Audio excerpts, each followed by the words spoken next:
propose de répondre aux investigations sur les nombres réels. Alors, je vous rappelle que dans la vidéo précédente, j'ai déjà mis en place un certain nombre de concepts de base que je vais utiliser dans cette partie, qui est le cœur du chapitre des nombres réels. Allons-y, sans plus tarder, dans ce chapitre. La deuxième partie de ce chapitre sera consacrée aux propriétés fondamentales de R, qui est le cœur du chapitre. Alors, propriété, partie 2. Propriété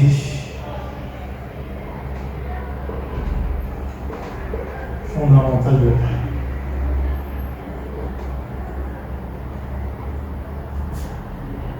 Alors, je vous rappelle que dans la première partie du chapitre, on a vu certains axiomes, on a vu certaines propriétés admises, dont la quatrième, je dirais, la propriété la plus importante, qui est l'existence de bande supérieure. On avait dit que toute partie non vide est majorée de R admet une bande supérieure. On va se baser de cette propriété et déduire certaines propriétés, je vais dire clés, des nombres réels qu'on va l'utiliser pour faire plusieurs choses. Alors, donc, dans cette partie, ce qu'on va voir aujourd'hui, on va voir ce qu'on a les propriétés de la bande supérieure. Je vous donne le plan de cette partie. Je vais diviser le tableau en trois, parce qu'aujourd'hui, il y a plein de choses à dire. Alors, dans la première partie, on verra propriété de la bande supérieure. On verra une caractérisation de la bande supérieure, ou bien de bande supérieure en bande inférieure. De bande supérieure et inférieure.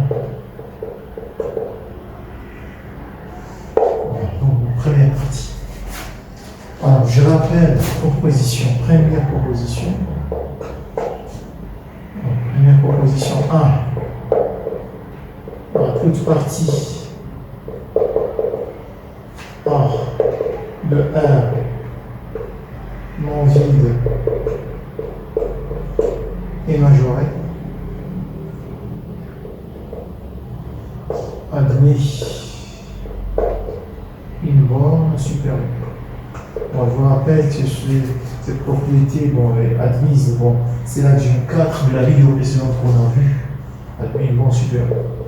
Donc, on ne va pas démontrer ça. Alors, ça provient de la construction de R. Je vous ai dit dans la vidéo précédente, on a considéré comme admise, comme action ici, dans la vidéo précédente, on va l'utiliser pour donner une autre propriété, pour démontrer les autres. Alors, toute partie A de R non vide et minorée admet une borne inférieure. Alors, je vous rappelle toujours que dans la vidéo précédente, ou dans la première partie de ces cours, j'ai défini ce que c'est une partie minorée, une partie majorée, borne inférieure, borne supérieure. Donc ça, ce qu'on va démontrer. Okay. Alors, si vous voulez, c'est un critère d'existence de la borne supérieure et de la borne inférieure. Toute partie non vide majorée de R admet une borne supérieure. Donc ça, c'est un axiome qu'on avait donné dans la vidéo précédente. Et on va utiliser ça pour montrer que toute partie de 1 non vide de R minoré admet une borne supérieure, admet une borne inférieure. On a défini dans la première partie de ce cours ce que c'est la borne supérieure et la borne inférieure. Et on va utiliser pour montrer que toute partie A de R non vide et minoré admet une borne inférieure. Alors, je vous rappelle que c'est la borne inférieure. Donc, on a la preuve ici, là. En preuve, on va démontrer ça. Donc, je vous rappelle que bêta égale 1 de A. La définition qu'on a vue, ça veut dire, premièrement, je vous ai dit que bêta 1 de A, c'est une notation. S'il existe, ça veut dire vérifier ça. Ça veut dire que bêta est un minorant de A.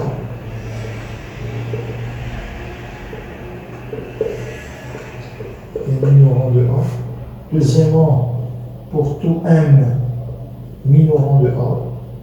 Pourquoi? Parce qu'on a vu que c'est le plus grand des minorants. Pour tout m minorant de A, m est plus grand que m est plus petit que bêta. Parce que bêta est le plus grand des minorants. Alors pour le sub, on a vu que alpha égale à sub de A. C'est équivalent à dire alpha est un majorant de A. C'est un majorant de A. 2. Alpha est le plus petit du majorant. Ça veut dire pour tout m majorant de A. Alors forcément ce m, alpha est plus petit que m. Parce que alpha est le plus petit du majorant. Donc c'est comme ça qu'on a défini, je dirais ici, rappel. Un rappel avant de passer à la preuve. Alors c'est ça ce qu'on va utiliser pour montrer partie A non vide de R est minorée à demi voire inférieur. On va se baser sur cette condition pour démontrer ça. Donc vous verrez que c'est par dualité. C'est par dualité. Allons-y pour montrer que ça. Alors on prend une partie, donc je passe maintenant, c'est la démonstration. Ça c'est un rappel, maintenant je passe à la démonstration. Alors je prends soit A, une partie non vide et minorée. Alors, je vous ai dit ce que c'est minoré. Ça veut dire qu'il existe au moins un minot. Ça veut dire qu'il existe un m, un réel, minorant de A. Ça veut dire quel que soit A appartient à A est plus grand que 1. Ça veut dire que A est minoré. Ça veut dire A admet au moins un minot. Ok? Alors, si on considère l'ensemble, ou bien qu'est-ce que je peux dire aussi là, si quelque soit A appartient à A, A supérieur égal à 1. Donc ça c'est équivalent à dire que quelque soit A appartient à A, moins A est plus petit que moins 1. Ok? Alors, si on considère l'ensemble B, soit B qui vaut l'ensemble moins A, qui vaut l'ensemble moins A appartient à l'ensemble moins A tel que A appartient à A, sont les éléments qui s'écrivent sous la forme de moins A tel que A appartient à A. Autrement dit, c'est moins A. Okay. Si on considère cet ensemble-là, on voit très bien que moins m était majorant de moins A. Okay. Si m était minorant de A, alors moins m était majorant de moins A. De là. Donc, je dirais étoile ici. Donc, vous avez étoile après que moins m est un majorant de B. Pour nous, notre B c'est moins A. On n'est pas pour éviter les moins ici. B c'est moins A. Okay, c'est juste pour notation. Alors si A est non vide, forcément A est non vide, parce que si A est non vide, donc c'est majorant de A. Ça c'est premièrement. Alors deuxièmement, si A est non vide, ça veut dire qu'il existe au moins un A appartient à A. Je dirais A0 ici. Alors si A0 appartient à A, ça entraîne que moins A0 appartient à moins A. Vous regardez la partie B qu'on a notée dans l'ensemble B. Donc, B est non vide. Donc, vous avez que B est une partie non vide et majorée, majorant qui est moins 1 est majorant de B. Alors qu'est-ce qu'on peut dire? B est une partie de R. C'est une partie de R et non vide et majorée. Donc, B admet une borne supérieure. D'après la proposition 1, je vous ai dit que la propriété admise 1 entraîne ici que B admet une borne supérieure. Donc, on va noter ici, on note par exemple, alpha à la borne supérieure. Alpha égale à sub de B. Donc, ça veut dire que sub de 1 a. Vous avez très bien compris entre parenthèses. C'est sub de moins A. Voilà. Alors, qu'est-ce qu'on va faire? On va montrer que la borne inférieure de A égale à moins alpha. Ça veut dire que moins sup de moins. C'est ce qu'on va faire. Alors, pour montrer que f de A, que moins alpha égale à f de A, il faut montrer premièrement que ce moins alpha est un minorant de A. Ok? Et puis démontrer que pour tout un minorant de A, M est plus petit que moins alpha. C'est ce qu'on va faire. Équivalente à montrer que deux choses. 1, moins alpha est un minorant de A. C'est ce qu'on va montrer. 2, il faut montrer que pour tout un minorant de A, forcément ce M est plus petit que moins alpha, parce que moins alpha est le plus grand des majorants. C'est ce qu'on va faire. Ça, c'est ce qu'il faut montrer, par équivalence. Alors, bon, maintenant, il faut montrer f de A.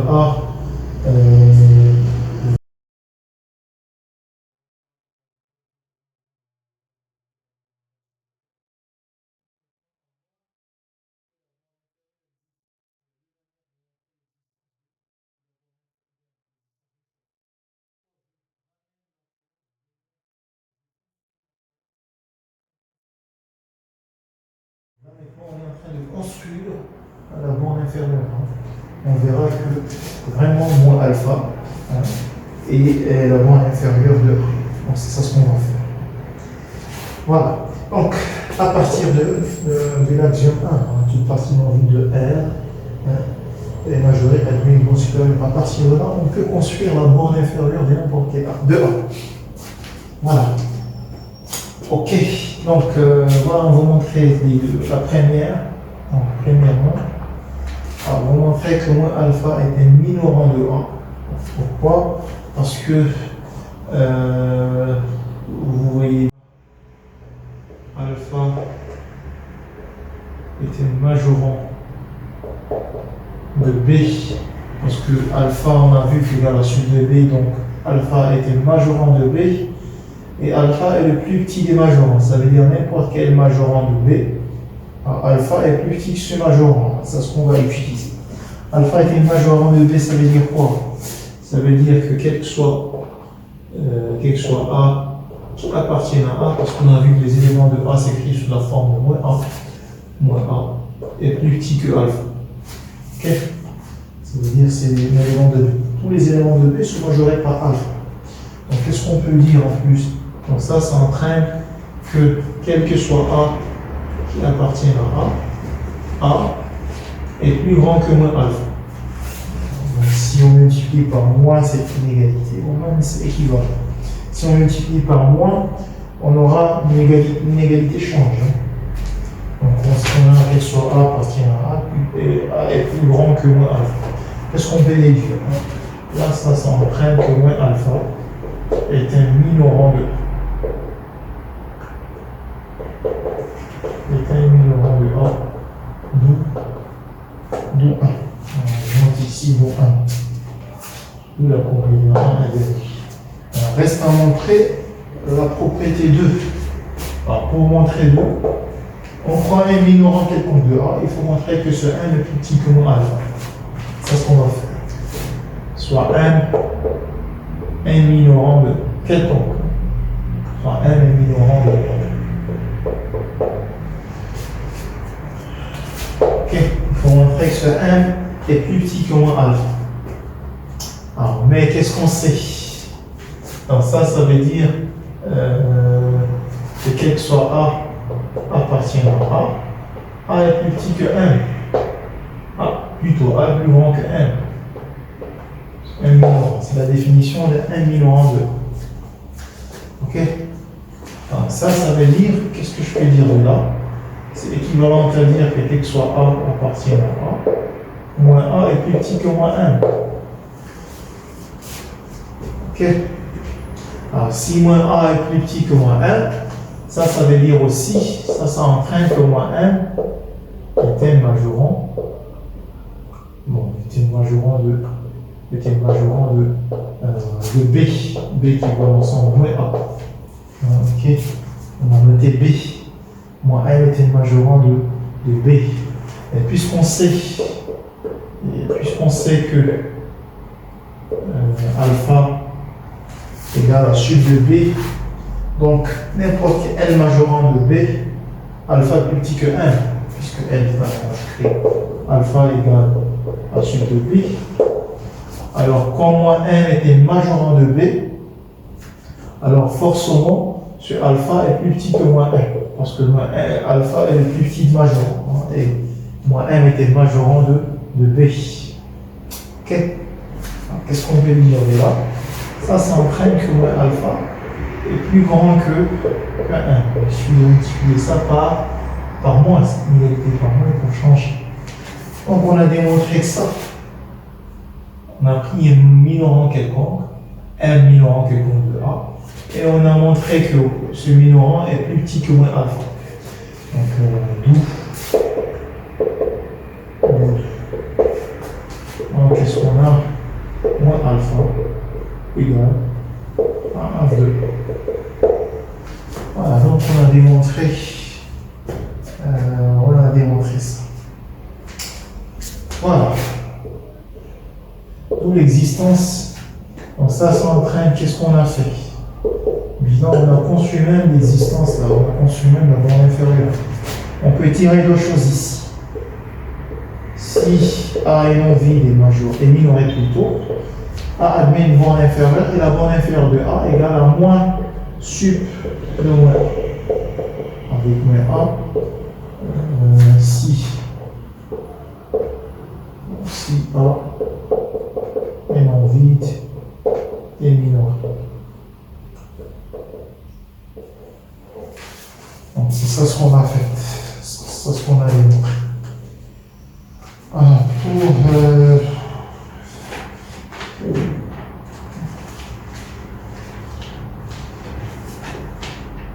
Alors maintenant, on va donner une caractérisation de la borne supérieure et de la borne inférieure. Ok.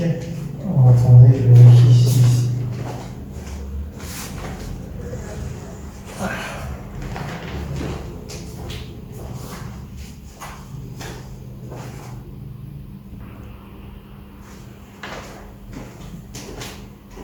Alors, maintenant, on va donner une caractérisation de la borne supérieure et la borne inférieure. Je dis le théorème. Caractérisation. Quand vous entendez caractérisation, ça veut dire qu'on va donner une équivalence. Caractérisation des bornes inférieures et des bornes supérieures.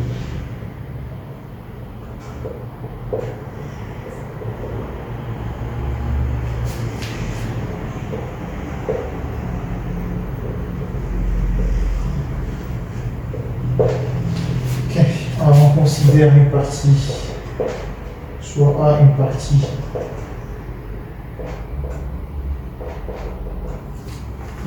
non vide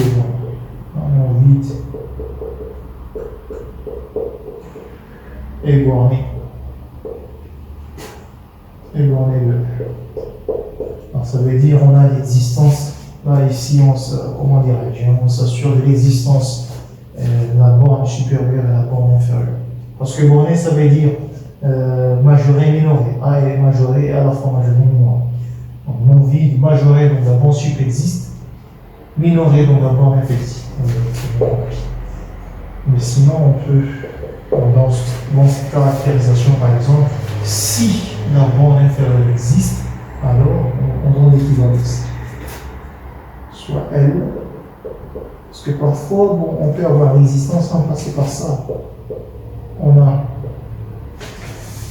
L règle. Un petit 1, vous avez L réalise au sup, équivalent à dire à deux choses. 1, petit I, L est un majorant de A, ça veut dire qu'il soit A qui appartient à A est plus petit que L, on traduit ça veut dire identique à l'équivalent à dire que L est un majorant de A.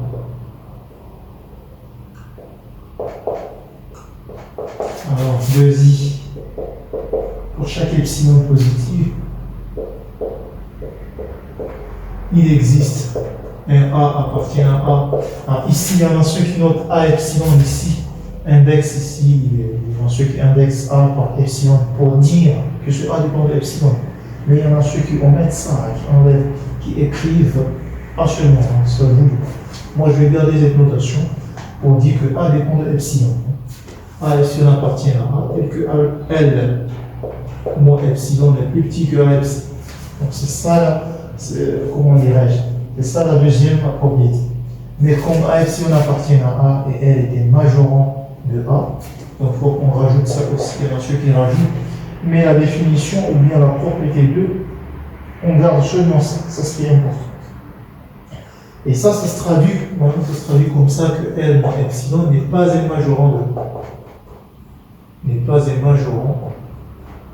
C'est comme ça qu'on traduit ça. Parce que L moins epsilon n'est pas un majorant de A, ça veut dire qu'il existe un A qui appartient à A, tel que L moins epsilon plus petit que strictement A n'est pas un majorant de A.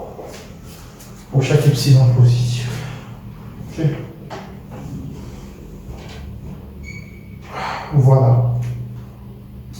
Donc si je fais un petit des commentaires ou bien un commentaire sur cette phrase, donc si vous prenez un réel ou bien un epsilon strictement positif, donc L moins epsilon qui est plus petit strictement à L, parce que ça c'est plus petit strictement à L, mais pas un majorant de A, ça veut dire que L est le plus petit majorant. Cette phrase, ou bien cette assertion, traduit le fait que L est le plus petit majorant, le plus petit des majorants. Ok. Alors, pour l'inf, on va faire la même chose. Pour l'inf, on va donner une caractérisation. L égale la borne inférieure à A. C'est équivalent à dire, premièrement, que L est un minorant de A, ça veut dire que soit A appartient à A, vous avez A est plus grand que L. Je vais écrire identiquement équivalente que L est un minorant de A. Okay. 2. Pour chaque epsilon positif, il existe un A. Bon, j'écris toujours j'indexe par epsilon pour dire, pour préciser que A dépend de epsilon. Il existe un A qui appartient à A, tel que A epsilon est plus petit strictement à L plus epsilon. Mais puisque L est un minorant de A, et A epsilon appartient à A, alors forcément ce epsilon est plus grand qu'L. Parce que L est un minorant de A, on rajoute ça. Donc si vous voulez. Donc ça c'est une propriété, je dirais, un théorème trivial à démontrer. Okay. Il suffit d'utiliser que L est un minorant de A. Si on veut voir ce truc-là, dans le sens, si alpha égale la suite de A, alors, par définition, alpha était majorant de A. Donc on a ça. Parce que L dessus, je vous rappelle le théorème qu'on avait fait ici. Voilà. Donc alpha égale la suite de A. Donc, ici on a L. 1. L était majorant de A. Donc premièrement, on a L majorant de A, c'est quoi? 2. Pour tout L majorant de A, alpha plus petit que 1. Donc ça, on ne va pas utiliser ça parce que j'ai une caractérisation. On va utiliser le fait que L est le plus petit des majorants. Donc plus petit de majorant. Si vous prenez epsilon strictement positif, L moins epsilon est plus petit strictement que L. Okay. Donc il ne peut pas être majorant. Parce que L est le plus petit de majorant. Si vous décalez un petit peu, bon, je vous montre un petit peu la courbe. Donc vous avez ça c'est A. Je dirais ça c'est A. A ici. A majoré. Donc je dirais ça c'est L. Sub de A. Vous êtes ici. Si vous prenez epsilon, vous décalez ici à gauche. L moins epsilon, A c'est le petit gauche. Ce que vous voulez. L moins epsilon est strictement plus petit de L. Donc il n'est pas majorant de A. Parce que dire que L était majorant de A, ça veut dire que tous les éléments de A sont plus petits que L. Ici, vous décalez un petit peu à gauche, parce que c'est petit. Hein. Donc, si vous perturbez un petit peu la valeur de L, ça y est, ce L n'est plus majorant. Donc, il existe cette valeur plutôt perturbée n'est plus majorant.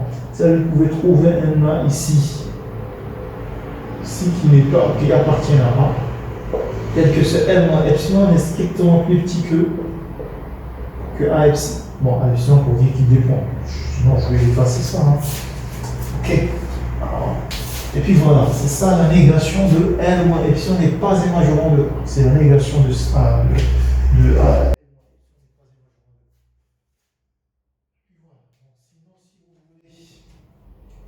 Faire la preuve.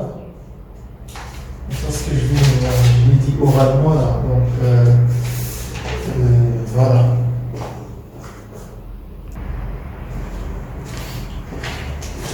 Alors là, je l'ai dit oralement, mais je vais l'écrire au moins une fois, comme ça vous allez vous en souvenir après. Pour qu'il n'y ait pas de négation ici. Là, je vais que toutes les choses soient claires ici. Bon, pour la preuve. Bon, je vais faire la preuve pour un seul mot, hein, pour la première assertion, et puis vous pouvez faire la même chose pour la deuxième. Alors, maintenant, première essence, on suppose que L égale à sub de A, on va démontrer ces deux. Donc, on suppose que L égale à sub de A. Il faut montrer I et le I. On va montrer pour I. Et par définition, L égale à sub de A, donc L était le majorant de A. Donc je l'ai dit par définition. Par définition, L égale à sub de A, entraîne que I, L était le majorant de A. Le majorant de A.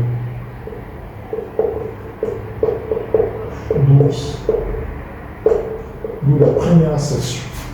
Donc, même chose pour 2, si vous prenez epsilon positif pour montrer 2. Donc voilà, ça c'est premièrement. Alors je prends un epsilon positif. Ok, fixe. Alors, puisque L est le petit du majorant, alors comme L est le plus petit des majorants, et le plus petit des majorants, ce que je vous ai expliqué au début, petit majorant de A, L moins epsilon qui est strictement plus petit que L, comme L moins epsilon est strictement plus petit que L, ça s'entraîne que L moins epsilon n'est pas un majorant de A. C'est comme ça qu'on vous a dit hein. Ici, si vous regardez cette courbe-là, cette graphe, L égale à sub de A ici. Bon, A c'est cette partie-là. Bon, supérieur. Plus petit que majorant, ça veut dire si je perturbe un petit peu la valeur de L, je décolle ici, bon, je reviens, je reviens à gauche. Alors L moins epsilon n'est plus un majorant de A. C'est la négation, il faut écrire L moins epsilon n'est pas un majorant de A. Il faut faire la négation. N'est pas un majorant de A. Alors ça veut dire quoi? Ça veut dire que non, c'est la négation de ça. L moins epsilon était majorant de A. La négation de L moins epsilon était majorant de A. Non, quel que soit A appartient à A. A est plus petit ou égal à L moins epsilon. C'est la négation de ça. La négation de ça, c'est quoi? C'est équivalent de dire qu'il existe un A qui appartient à A, tel que A est plus grand strictement à L moins epsilon. Alors, au lieu d'écrire A, j'écris A pour dire que A epsilon plutôt, pour dire que ce A dépend de epsilon. Pour garder la notation, pour qu'il y ait, je dirais, la notation homogène. Sinon, j'écris A epsilon. Ok. Donc voilà, donc vous avez double Z. Double Z. Je vous ai dit, bon, ça ce qui est important. Mais vous avez vu, bon, comme L était majorant de A, voilà, L était majorant de A, n'importe quel élément de A est plus petit que A que L. Et puisque A appartient à A, on peut rajouter ça. Mais bon, dans la définition, on garde que ça. Donc, si vous voulez, on rajoute ça. Mais ce qui est important, c'est ça. Voilà, vous avez très bien compris. Donc, on a montré le premier sens. Alors, pour le deuxième sens, on suppose que I et 2I sont vérifiés. Que I et 2I sont vérifiés. Voilà. Maintenant, il faut montrer que L égale à sub de A. Alors, pour montrer ça, on va utiliser la caractérisation, la première caractérisation qu'on a vue. Donc, premièrement, donc, I entraîne que on suppose que sans vérifier, ça veut dire qu'on opère avec elle. Donc, elle, on regarde qu'elle est elle est sub. Ça entraîne que elle était majorant de A.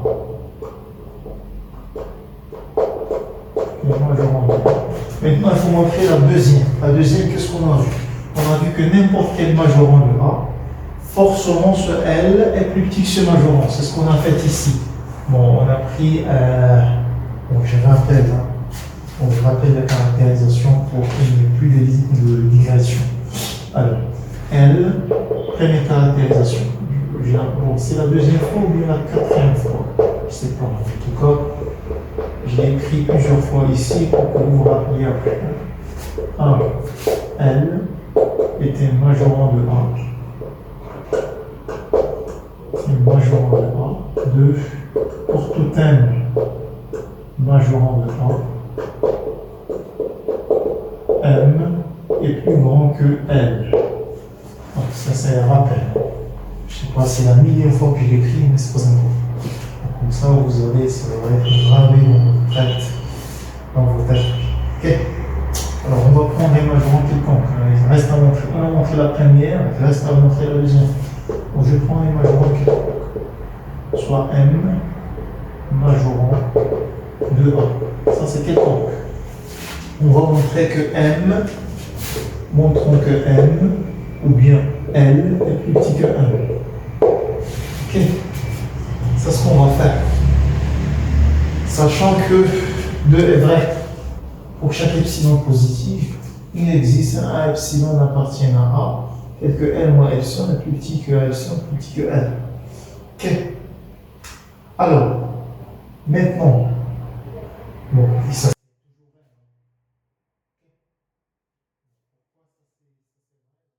il existe un epsilon qui appartient à A, tel que L moins epsilon est plus petit que A epsilon.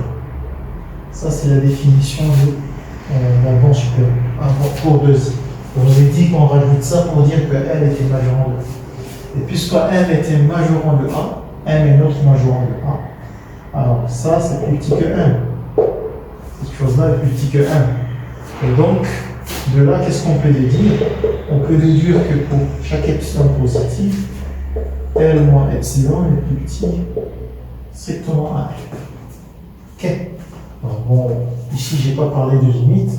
Sinon, à la limite, on peut dire ça. Donc, on peut dire à la limite que L est plus petit ou égal à 1. Sinon, si vous, par passage à la limite, sinon, si vous voulez voir, donc à epsilon tend vers 0, parce que les passages à la limite d'une égalité stricte devient large.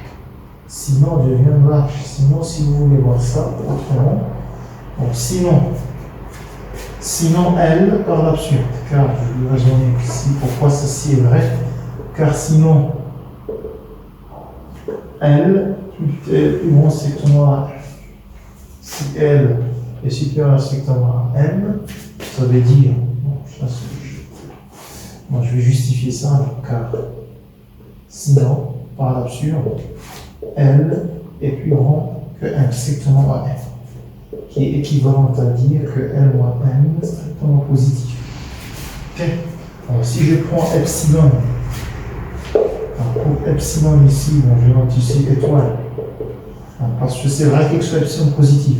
Alors, si on prend epsilon ici égale L moins M, qui est strictement positif, on aura ça L moins, parenthèse, L moins M, est plus petit que M, strictement. Et ça, c'est quoi? Ça, c'est saute, ça, c'est M. M plus petit strictement à M, c'est absurde. Voilà, vous avez très bien compris. Donc, forcément, N est plus petit ou égal et inférieur ou égal à M. Donc, on a démontré la deuxième propriété, la deuxième proposition. Donc, vous avez L égal à ce 2. D'où l'autre sens. Si donc on a montré la caractérisation, mais bon, c'était flagrante, je dirais, bien évident, pas besoin de démonstration, mais bon, j'ai rédigé une démonstration pour rendre les choses, comment dirais-je, évident pour tout le monde. Voilà. Donc là, je passe à une autre proposition. Bon, là, j'efface.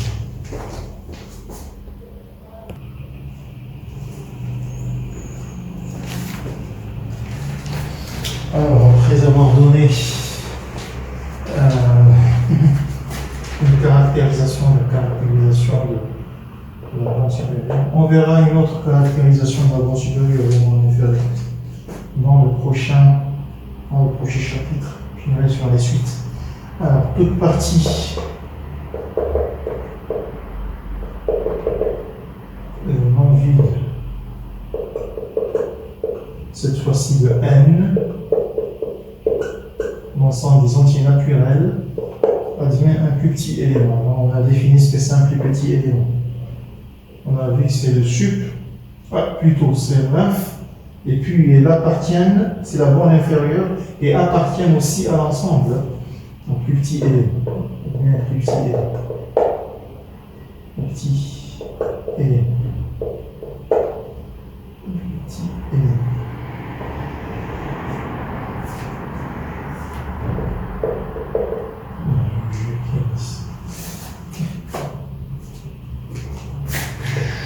Alors, on va montrer ça par ici.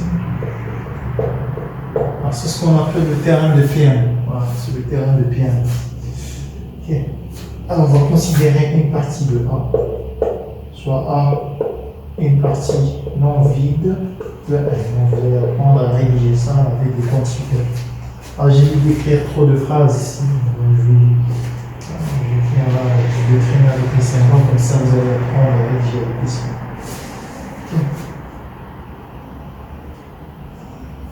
Ok, là je vais écrire ça. Là, donc, je vais prendre une partie non vide de N plutôt.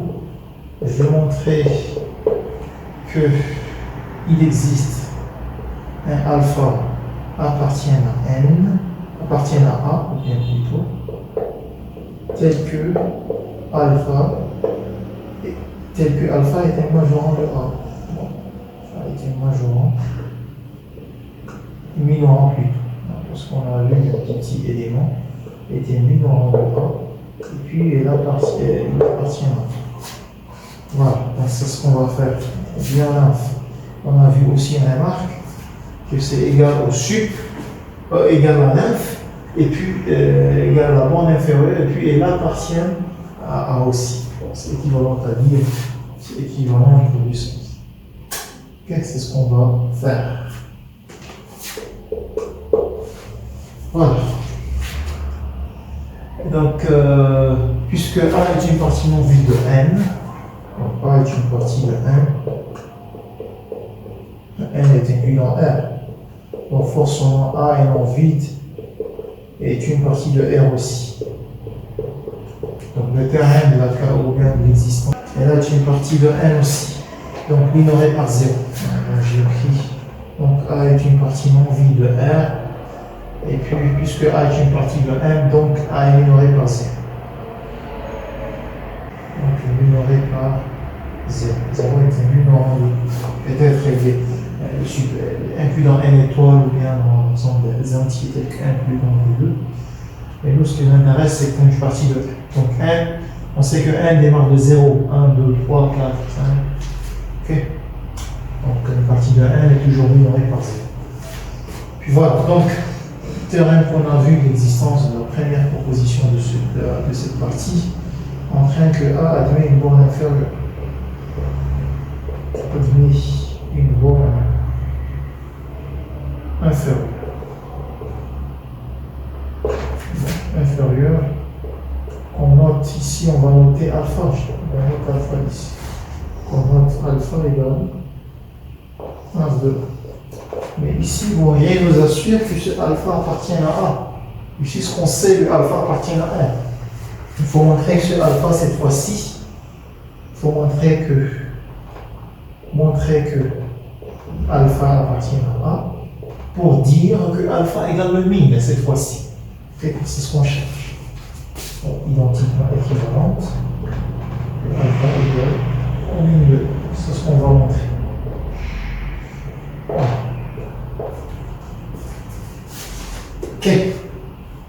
on va écrire ce que c'est alpha égale 9 de A. Donc la caractérisation qu'on a vue, on monte ici, alpha égale 1 de A. C'est équivalent à dire que alpha était mis au rang de A.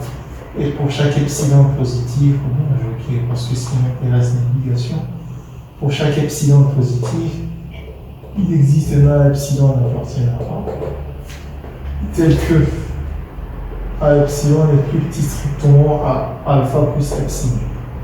C'est comme ça qu'on a vu que puisque alpha a été mis au rang de A, donc vous avez ça en alpha. Ok. Mais ça, c'est vrai quelque chose epsilon positif. En particulier lorsque vous prenez epsilon égale 1 sur n ici, pour, je dirais pour epsilon égale 1 sur n, pour qu'il soit n supérieur à 1, là. Ça entraîne que quel soit n supérieur en particulier, supérieur à 1, vous avez, il existe A aussi, mais dans cette fois-ci, au lieu que A dépend de epsilon, de A va dépendre de 1. Alpha est plus petit que AN est plus petit que alpha plus 1 sur 1. Okay. Voilà. Mais on sait que alpha est plus petit strictement que alpha, plus grand strictement que alpha, moins 1 sur 1, parce que 1 sur 1 est strictement positif. Donc, on va générer ça ici pour ne pas charger le tableau. Donc ça entraîne que quelque soit 1 plus grand que 1. Il existe et AN appartient à A. Je vous rappelle toujours que ce A indexé par n, c'est pour dire que A dépend de 1 ici. Parce qu'au début, A dépend de epsilon. Epsilon. Ici, maintenant, au lieu de epsilon, on a remplacé par 1 sur 1. Donc la dépendance, ici on a la dépendance par rapport à 1 seulement, non par rapport à epsilon. Okay. Alors ici, alpha est supérieur strictement à alpha moins epsilon. Donc, je décale à gauche aussi. Donc, je vous ai expliqué au départ. Donc, vous avez alpha moins 1 sur n, parce que c'est strictement positif, à part limite, donc plus petit à 1 est plus petit à alpha plus 1 sur 1.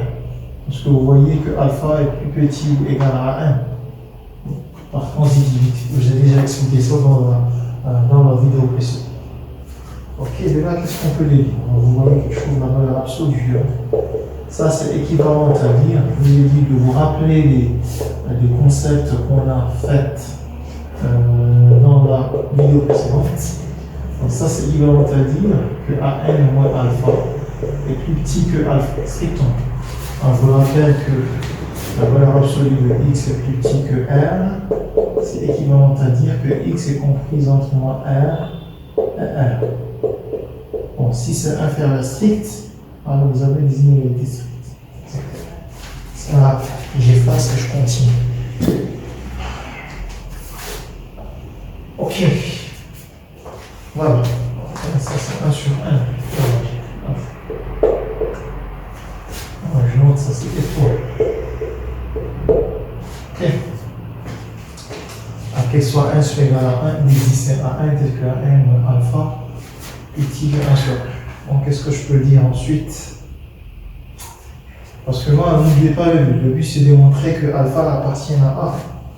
Ok. Et on sait que, nous, ce qu'on sait, on sait que rien appartient à A. On ne peut pas ici mettre la limite aussi directement et dire que alpha égale à 1. Bon, si on trouve quelque chose de alpha égale à un certain n0, là, ça sera mieux. Mais sinon, bon, on va. Qu'est-ce que je peux faire de mieux ici, là?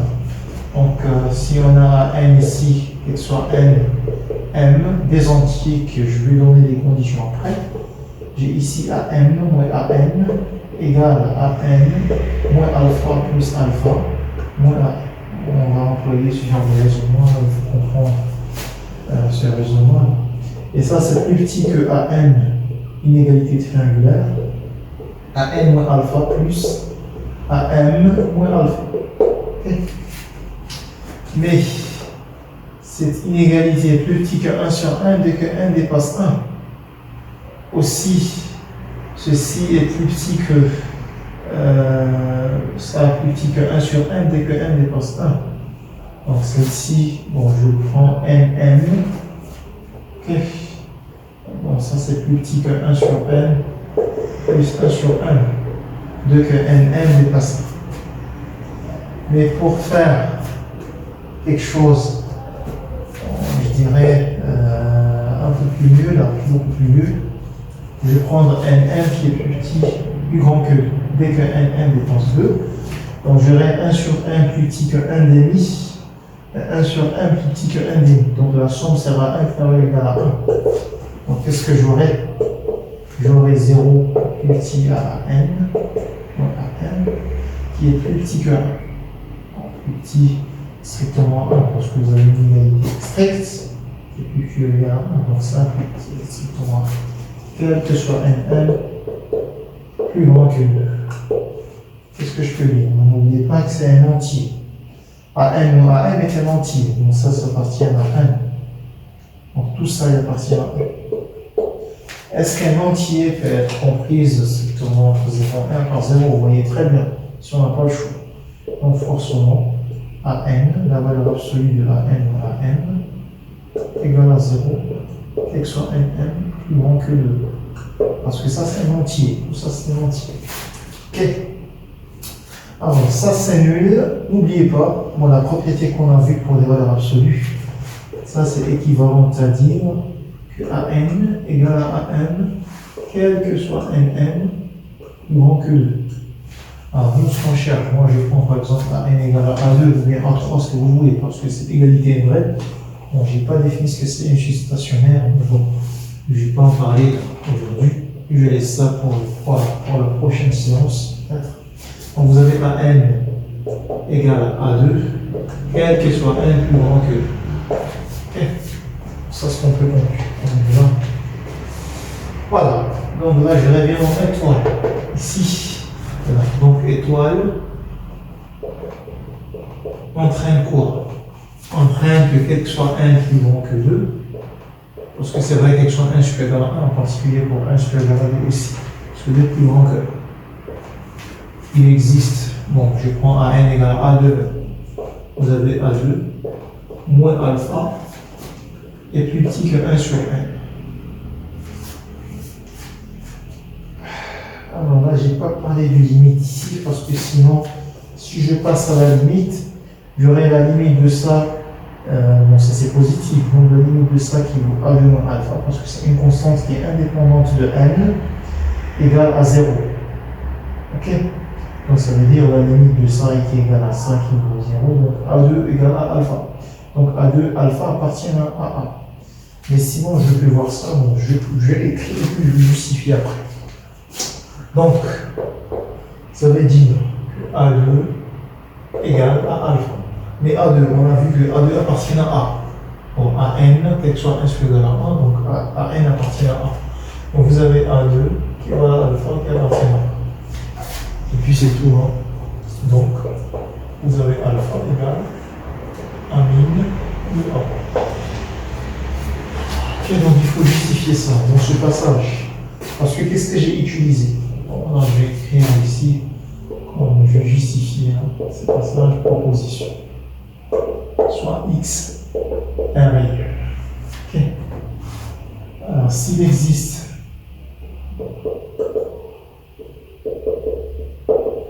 n0 appartient à n étoile tel que pour tout n supérieur à n0, j'ai la valeur absolue de x est plus petit ou égal à 1 sur n0, alors forcément x égale à 0. C'est ce qu'on va faire. Il faut justifier ça. Parce que je n'ai pas parlé de la limite, parce que sinon, il suffit de rentrer à la limite de ça. Si vous passez à la limite, ça c'est une chute. La limite, terrain de gendarme, ça vous donne terrain de comparaison. Ça vous donne la limite de x égale à 0. Là. Et la limite de x égale à la valeur absolue de x, quand on est dans l'infini, égale à 0. Donc, vous pouvez faire ça. Mais sinon, je ne vais pas raisonner par ça parce que je n'ai pas défini ce que c'est la limite pour le moment. Donc, je vais faire ça avec ce qu'on a fait, moi je vais utiliser les bords qu'on a. C'est ce qu'on connaît, on connaît juste, comment dirais-je, bord supérieur, bord inférieur. Donc c'est ce qu'on va faire. Je vais faire la preuve par l'absurde ici. On prend ici la preuve supérieur à 1, 0. Puis la valeur absolue de x est plus petit que 1 sur 1. Donc ça la condition qu'on a. Et il faut montrer si ceci est vérifié. Il existe un même 0. C'est fixe. Tel que quel soit 1 qui dépasse 1, 0, la valeur absolue de x plus petit ou égal à 1 sur 1. Ça, ça entraîne que x égale à 0. Ça, c'est ce qu'on va démontrer. Alors, par l'absurde, en supposant par l'absurde, on va le faire par l'absurde ici. Parce que j'ai pas envie d'utiliser la limite, parce que j'ai pas défini ce que c'est la limite. On peut démontrer ça autrement. Supposons par l'absurde que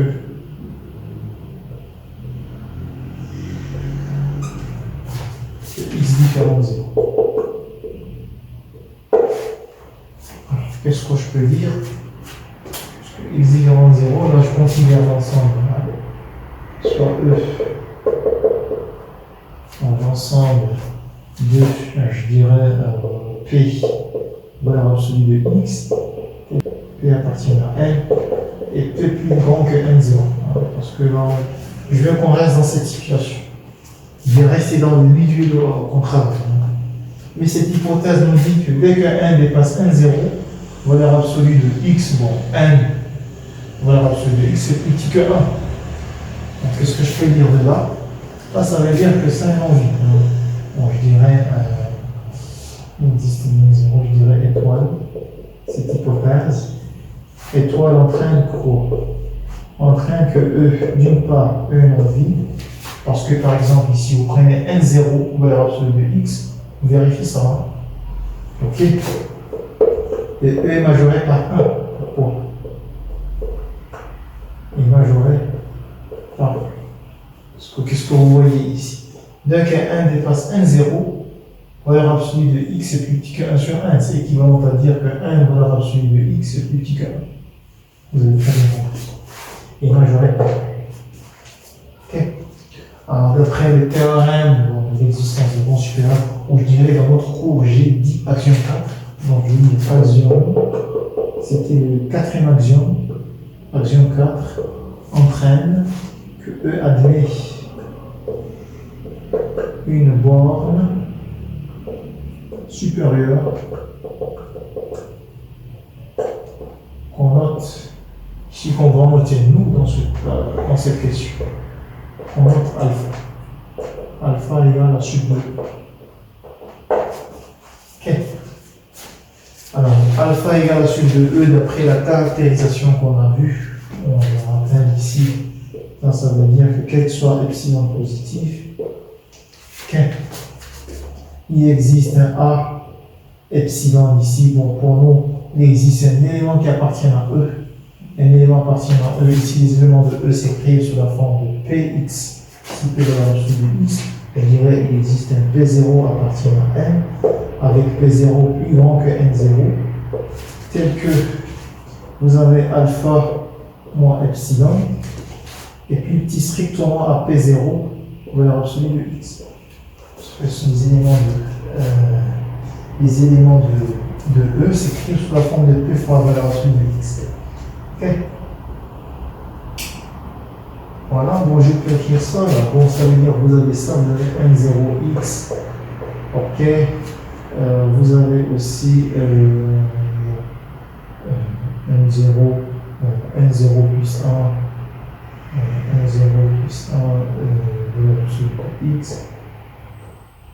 Ainsi de suite. Hein. Vous avez ça, c'est l'ensemble infini. Voilà, donc c'est l'ensemble infini. Ok, voilà. Donc si vous avez ça, les deux éléments de ça, c'est plus en forme de P0 valeur absolue de x. Ça c'est clair. Donc maintenant, qu'est-ce que je peux faire de mieux? Alors, regardons ce qu'on a comme hypothèse. On a supposé que x est différent de 0. Donc ça veut dire que la valeur absolue de x est strictement positive. Et on a ça qui est vraie expression positive. En particulier lorsqu'on prend epsilon égale à la valeur absolue de x, qui est strictement positif. Donc on a, qu'est-ce qu'on a? Il existe un P0, toujours le même P0, avec P0 est plus grand que N0, plus grand que N0, quelque alpha moins valeur absolue de x, et plus petit strictement à P0 x ici. Donc ça c'est équivalent à dire que alpha plus petit strictement, vous allez vous transposer ça, vous aurez P0 plus 1 valeur absolue de x. P0 plus 1 valeur absolue de x. Okay. Mais ça, vous voyez très bien que les éléments de E s'écrivent sous la forme de Px avec P entier et P plus grand que N0. Et si P0 plus grand que N0, P0 plus 1 aussi plus grand que N0, hein, vous avez très bien compris. Donc cette quantité appartient où? Appartient à E. Mais alpha égale la summe de E. Donc alpha était majorant de E. Donc ça c'est plus petit ou égal à alpha parce qu'alpha était majorant de E. Alors qu'est-ce qu'on a trouvé? On a trouvé que quoi? Que alpha est plus petit strictement que alpha, donc c'est absurde. Ce qu'on a supposé est faux, c'est ce qu'on a supposé. On a supposé au départ que x différent de 0, donc la négation de ça, la négation de x différent de 0, c'est x égale à 0. Donc x égale à 0. Voilà, donc on a démontré ce qu'on cherche. Et voilà la justification de ce passage. Hein. Donc, où ça? Voilà. Voilà, c'est la justification de ce passage. C'est proposition, c'est important. Après, lorsque vous connaissez ce que c'est la limite, il suffit de faire passer la limite ici, le terrain de comparaison, le terrain de comparaison. Mais j'ai pas envie, j'ai pas voulu utiliser la limite, parce que jusqu'à présent, j'ai pas défini ce que c'est la limite. Ok.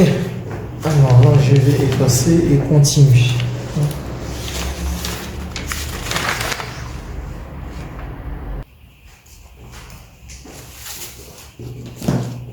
Alors là, après avoir vu le terrain de P1, je vais dégager quelques considérés corollaires.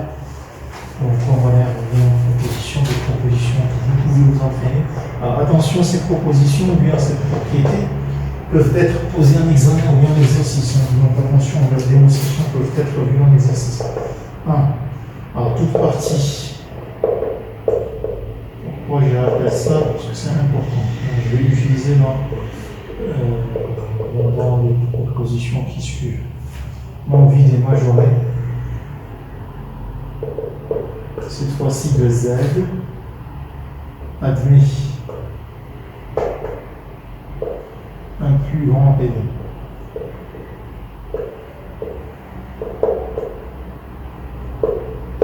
Deux. Toute partie non vide et minorée de Z admet un plus petit élément. Alors vous voyez maintenant que c'est je dirais une petite généralisation. Parce que vous avez vu qu'au début, dans le terrain de piano, on a vu P1, toute partie non vide de N, admet un plus petit élément, les minorés. On a trouvé dans la preuve minoré ici, c'est 0, on dit dans N, c'est 0.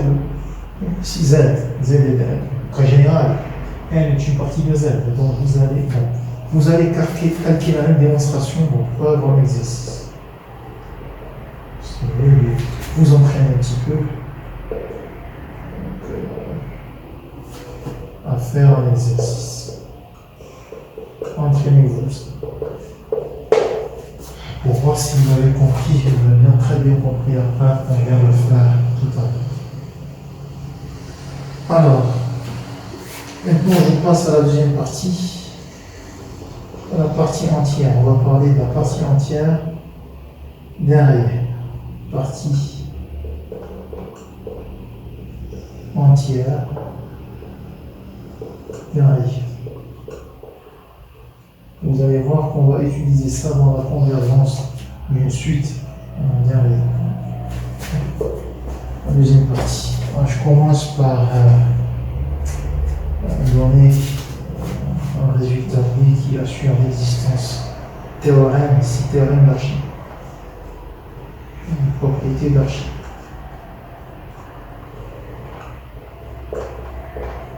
Une propriété d'Archimède.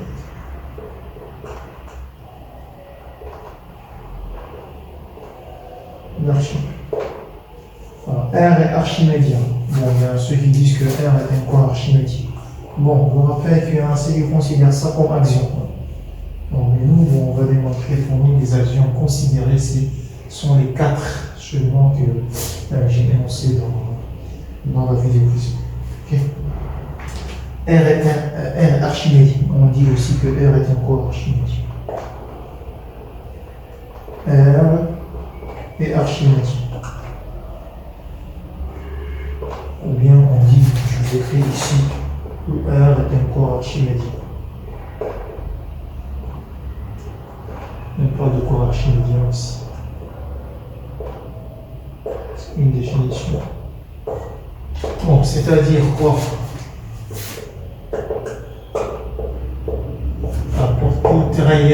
Pour tout réel A positif, pour chaque epsilon positif, il existe un entier non nul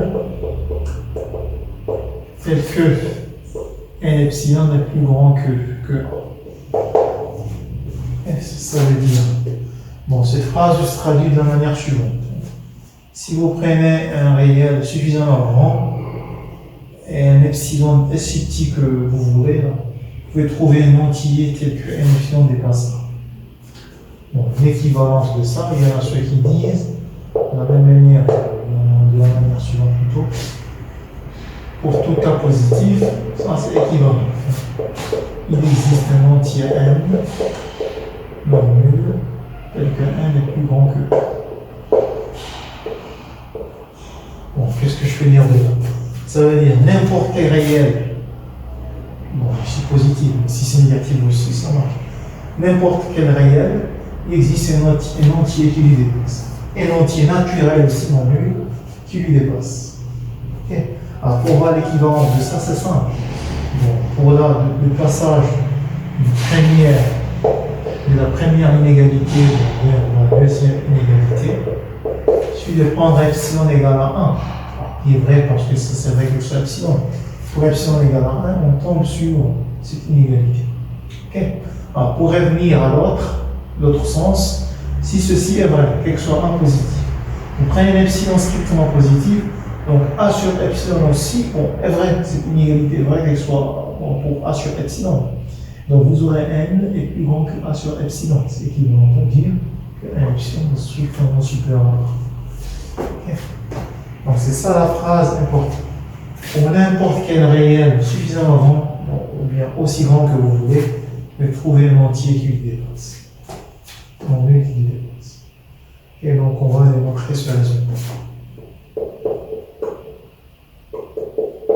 Alors, ces démonstrations sont importantes. Donc il faut apprendre à faire tout ça. Parce que je vous rappelle aussi, je vous redis que ces démonstrations peuvent être posées dans les examens et dans les contrôles, et même dans les concours aussi. On va raisonner par l'absurde. Supposons on va démontrer où c'est. Est-ce qu'on va faire la première ou bien la deuxième? Alors dans mes notes, j'ai fait pour la deuxième. J'ai fait cette équivalence dans mes notes. Donc je vais faire ça. Par l'absurde, je vais faire cette inégalité. Ou bien ce que vous voulez, vous faites ce que vous voulez. Soit ça ou ça, c'est la même chose. Moi, je vais faire ça. Bon, supposons par l'absurde.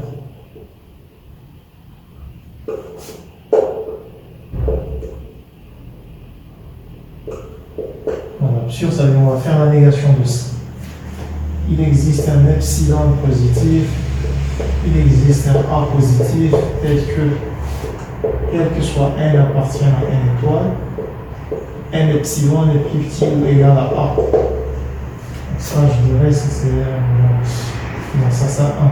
Non, ça c'est 1 unitaire. Ok.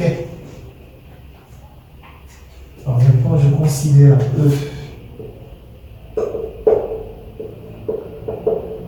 Soit E epsilon tel que n appartient à n étoile. Ok. Ça veut dire ici, j'ai des éléments de la forme de epsilon ici, 2 epsilon, 3 epsilon, etc., 4 epsilon. C'est un ensemble infini. Ok. Alors, epsilon et a sont fixes. Donc, bon, ce qui, c'est ça. Hein. Ça veut dire que soit n epsilon plus petit ou égal à 1. Donc, qu'est-ce que je peux dire de A? Donc, d'une part, E non vide, parce que par exemple, epsilon appartient, prenez n égale à 1. Vous avez c'est un ensemble infiniment vide. Donc, 1 entraîne 2 choses. Premièrement, E non vide est majoré par A, d'après 1. Parce qu'on a vu que quel que soit n appartient à n étoile, n epsilon plus petit que 1. Donc, majoré par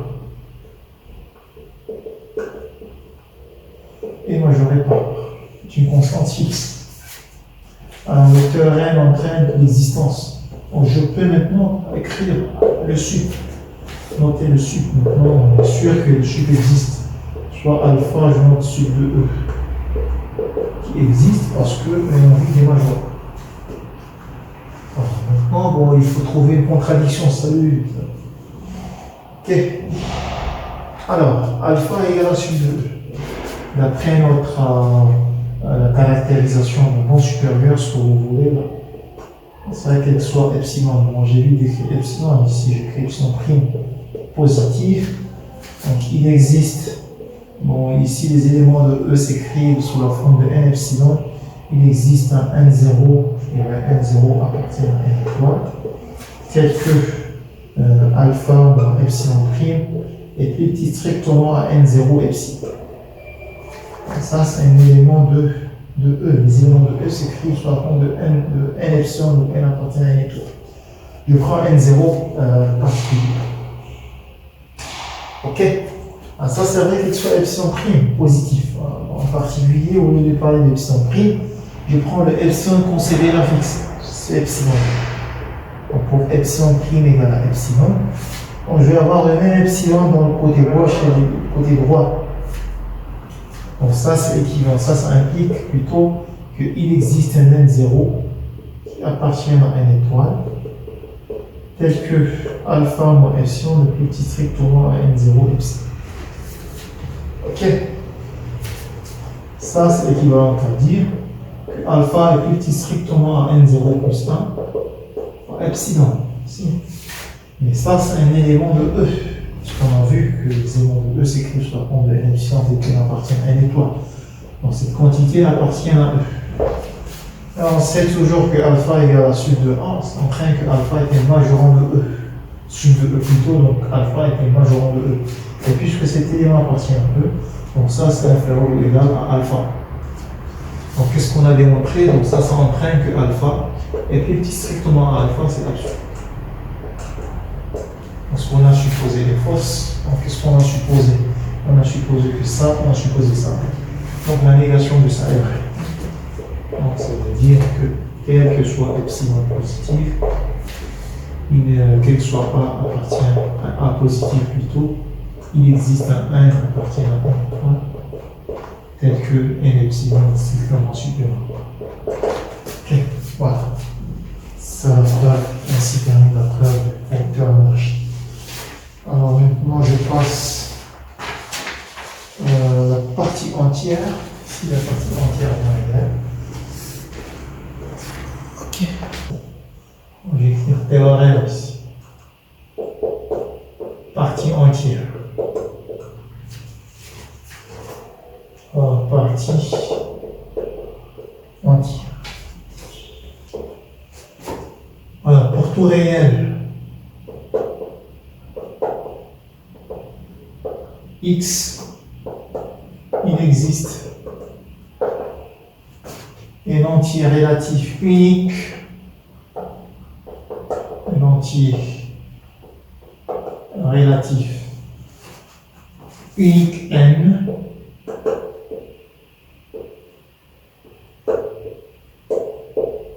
bon, ça veut dire, ça c'est entre parenthèses, n appartient à z, donc entier relatif, tel que plus petit ou égal à x inférieur strictement à n plus 1. Bon, c'est sur n, cet entier-là. On note cet entier, la partie entière de x. Bon, cet entier est appelé partie entière de x.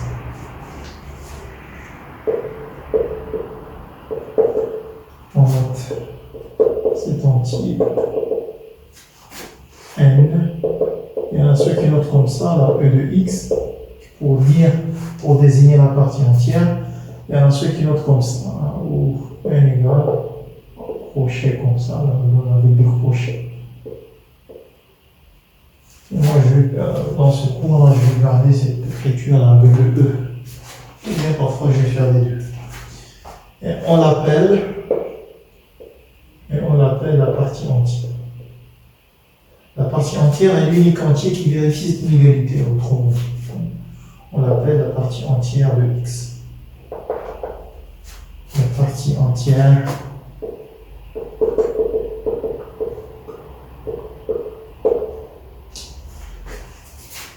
et avec cette notation, si je veux avoir cette notation, donc on a pour tout x réel, j'ai ici on a ce qui existe de x plus petit à x, plus petit à e de x plus 1, une égalité importante.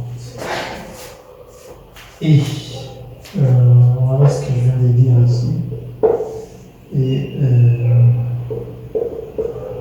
la partie entière de x, qui est un entier, c'est l'unique élément qui vérifie e de x, n est plus petit ou égal à x, est plus petit à n plus 1. Voilà. Donc si je vais en faire un petit commentaire sur cette phrase, c'est-à-dire la partie entière de x est l'unique entier n vérifiant cette inégalité. Si on vous demande de calculer la partie entière d'un réel quelconque, il faut chercher l'entier qui est comprise entre, qui vérifie cette inégalité. Et on verra plus tard que la partie entière, c'est le max des entiers, donc bon, c'est juste un commentaire. Dans la démonstration, on verra ça dans la démonstration. E de x,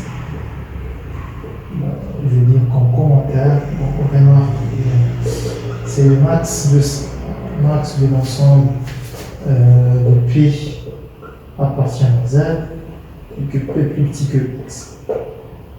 Donc c'est le maximum de cet ensemble. Okay. On verra ça plus tard. Voilà, donc c'est ça ce qu'on va, c'est comme ça qu'on définit la partie entière. On verra que cette partie entière ici est unique, la partie entière est unique. On va démontrer ça. C'est juste une erreur. Alors maintenant, pour faire la preuve ici, on va vérifier si ça marche. Ok. Alors pour la preuve, on va démontrer l'existence et l'unicité de cet entier qui vérifie cette inégalité. Donc pour cela, on se fixe un réel. On se fixe un réel, mais non quelconque. On va fixer. Alors comment s'y prendre? Pour l'existence. Pour première existence, nous on cherche l'entier qui fait l'affaire. On va faire un raisonnement par disjonction. On va distinguer les cas. En premier cas, si x égale à 0. Premier cas, si x égale à 0. Si x égale à 0, alors 0 convient. Si bon, 0 est la partie entière de x. Donc 0 est comprise entre 0 et 0 plus 1. 0 entre 0 et 1, c'est pas le problème. Alors l'entier 0, n égale à 0 convient. Nous on cherche n égale à 0. Fait l'affaire, hein, convient. C'est lui qui réalise la partie entière. Alors deuxième cas. Bon, généralement, si x est un entier, alors il n'y a pas 36 000 choix, donc on prend n égale à x, convient aussi. Parce que le but, on cherche deux entiers consécutifs, n plus 1 qui tel que x est compris et coincé entre ces deux entiers consécutifs. Okay. Alors si x est un entier, vous avez que x inférieur ou égal à m, à x inférieur strictement à x plus 1, donc c'est clair. Okay. Alors maintenant, si x est un réel nul, donc si x est différent de 0, et bon, du cas général, je dirais cas général. Qu'est-ce qu'on va faire? Je vous ai dit que E de x sera le maximum de cette ensemble pour vous donner une idée de la démonstration. Donc soit E qui vaut l'ensemble des entiers, tel que P est plus petit ou égal à x. Alors là, je vais effacer les tableaux ici et continuer la démonstration. Je vais faire une petite pause. Ok, donc après avoir considéré cet ensemble, vous voyez très bien qu'on va dire, on a dit, bon, je vous ai dit, mais pas démontré. Je vous ai dit que E de x est le max de P de max de cet ensemble. Ok. Alors, si x est différent de 0 et E cet ensemble, on va montrer d'une part que E non vide. Pourquoi? C'est pas évident de montrer que E non vide. Ok. Alors, si x positif, il faut distinguer les cas.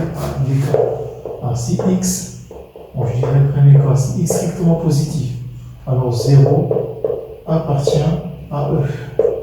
Donc, E non vide, ça c'est clair. Ok, ça c'est clair, l'affaire est réglée. Maintenant, si x négatif. Alors, si x négatif, comment s'y prend? Si x négatif, qu'est-ce qu'on peut dire? Parce que nous, ce qu'on cherche à montrer que E non vide, ça veut dire qu'il existe un entier qui est plus petit que x. Ok? Ou bien un entier qui dépasse, qui est plus petit que x. Voilà.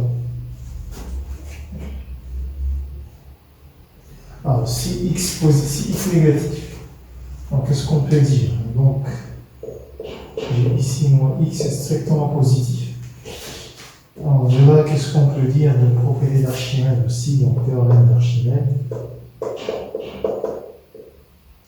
Le théorème d'Archimède entraîne qu'il existe un entier nul et que n est plus grand strictement à moins x, dépasse x, à moins x.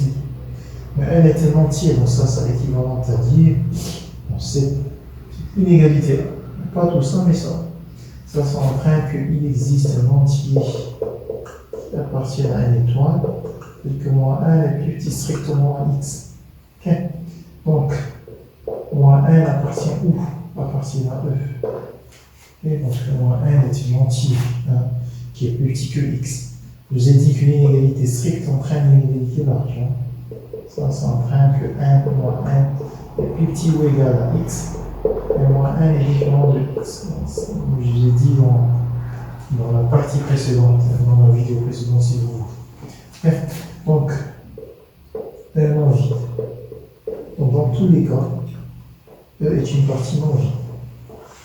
E est une partie non vide. E inclut dans Z.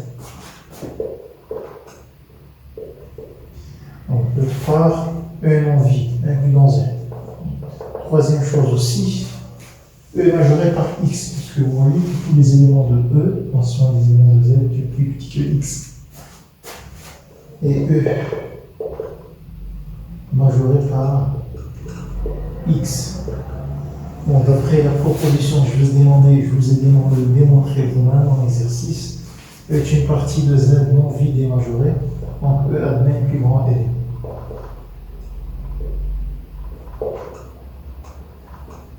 Un plus grand élément, ça veut dire le maximum. Un plus grand élément. Donc nous, on va noter, puisque ça, c'est un élément de E, ça veut dire qu'on va noter P0. On va noter P0 qui vaut le max 2.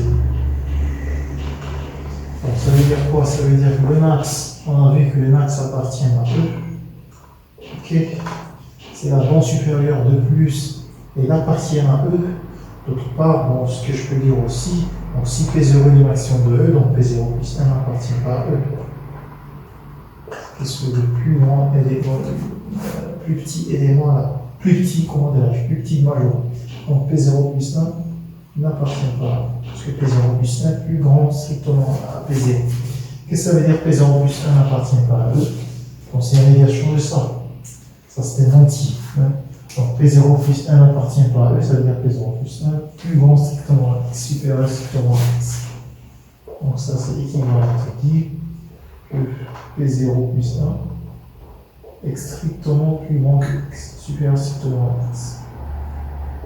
Okay. Donc P0 appartient à E, ça veut dire que P0 est plus petit ou égal à X. Donc de là, qu'est-ce que je peux déduire?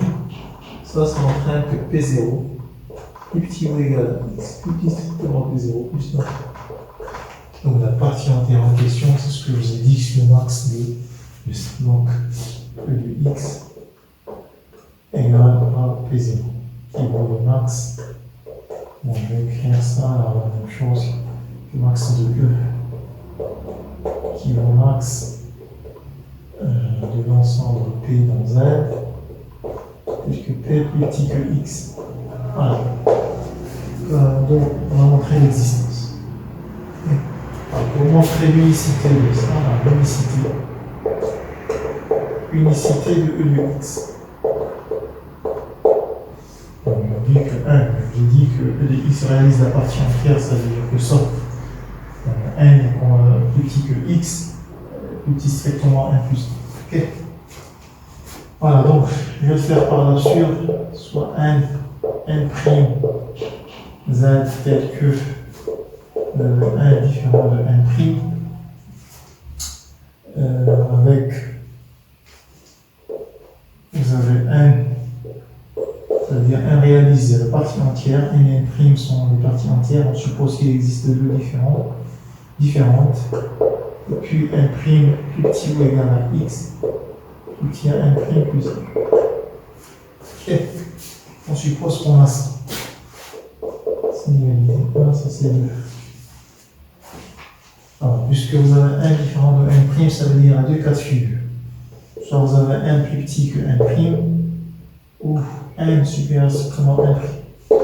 On va supposer que par exemple n plus petit strictement n prime, parce que le cas se traite de la même manière. Donc supposons par exemple, alors je vais abréger, supposons que n plus petit strictement n prime, par exemple. Parce que je peux que n plus grand que n prime, strictement. Donc identiquement équivalent à dire que n moins n prime est strictement positif et strictement négatif. Ok. Alors dans 1, qu'est-ce qu'on peut déduire là? Donc de 1 et 2, qu'est-ce qu'on a? On a x plus petit strictement n plus 1, n moins x plus petit ou égal à moins n prime.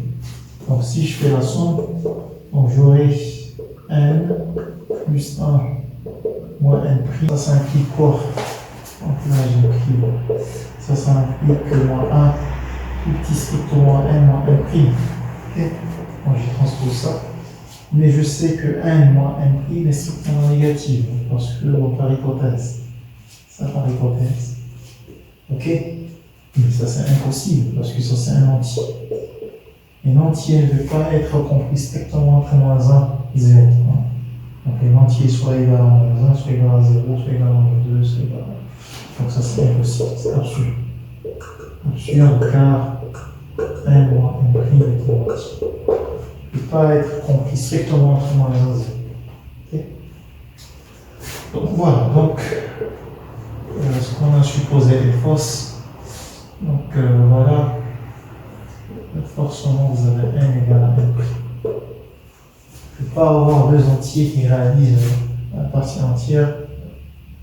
Il ne peut pas avoir deux entiers différents plutôt, qui réalisent la partie entière. Okay. Alors maintenant, je passe.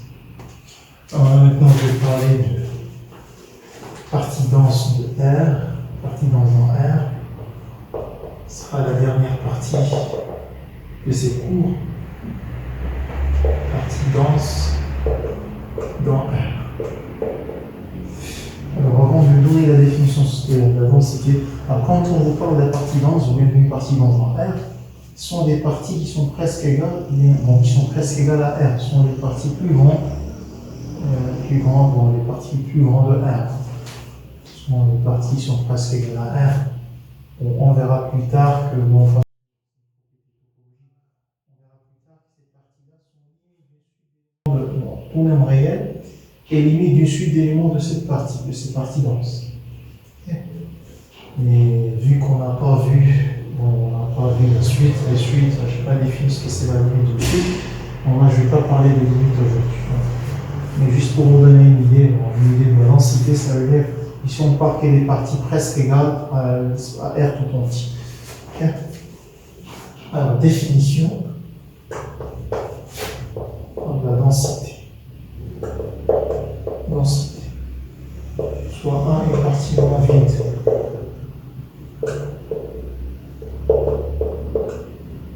Une partie non vide de R. Bon, on peut noter comme ça. Un vide. On note comme ça. Alors, on dit que A est dense dans R si deux points. Si vous prenez deux nombres réels quelconques, x1, x2, deux réels quelconques, avec x1 plus petit que x2, il existe toujours un élément de A qui appartient à A tel que A est compris strictement entre x1 et x2. Okay. Ça veut dire tout intervalle de R, si je peux je vais traduire ça là, tout intervalle de R contient au moins un élément de A. Donc ça veut dire au plein n'importe quel de réel quelconque, ça veut dire soit x1 plus petit que x2, ou bien x2 plus petit que x1, ce que vous voulez. Mais tout intervalle de R contient au moins un élément de A. Bon, s'il contient au moins, on peut dire qu'il existe une infinité. Là, on peut répéter la procédure ici, là, pour dire qu'il existe une infinité des éléments de A. Okay. Voilà, parce que bon, après, vous verrez qu'il existe une suite. On peut dire qu'il existe une suite d'éléments de A qui convergent à n'importe quel élément de A, de R plutôt, n'importe quel élément de R, et limite d'une suite d'éléments de A. Mais je ne vais pas parler de ça aujourd'hui. Donc, on peut voir une équivalence aussi. C'est équivalent à dire que soit x1, x2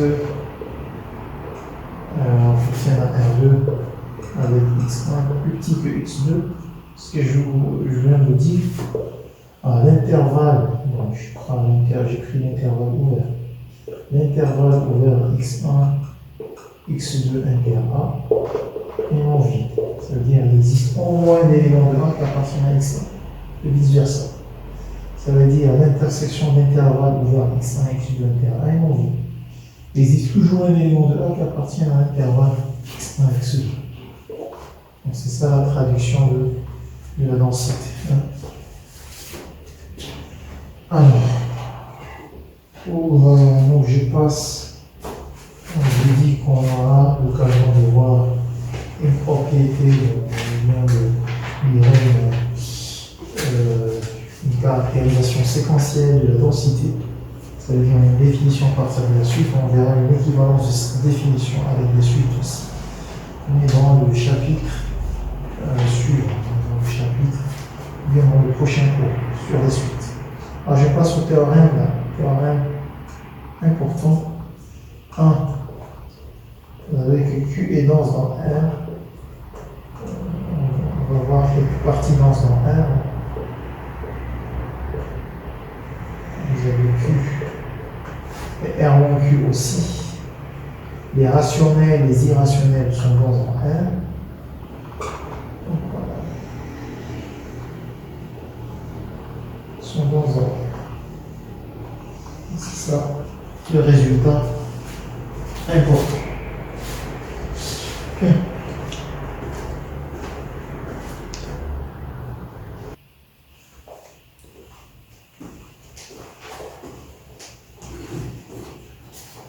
Alors, les rationnels et les irrationnels sont dangereux. Alors là, on va démontrer ce théorème. Donc, pour montrer un, là, on va montrer un. Premièrement, je vais vous montrer un. Donc, pour démontrer ça, là, je vais montrer l'étoile. Là, je vais montrer ça, c'est l'étoile. Il y a un vertu de l'étoile ici, dans cette, je dirais, cette condition. On va montrer ça. On va prendre un intervalle de R, en soit AB, B réel, tel que A strictement plus petit que V. Alors, il faut chercher, il faut montrer qu'il existe un rationnel.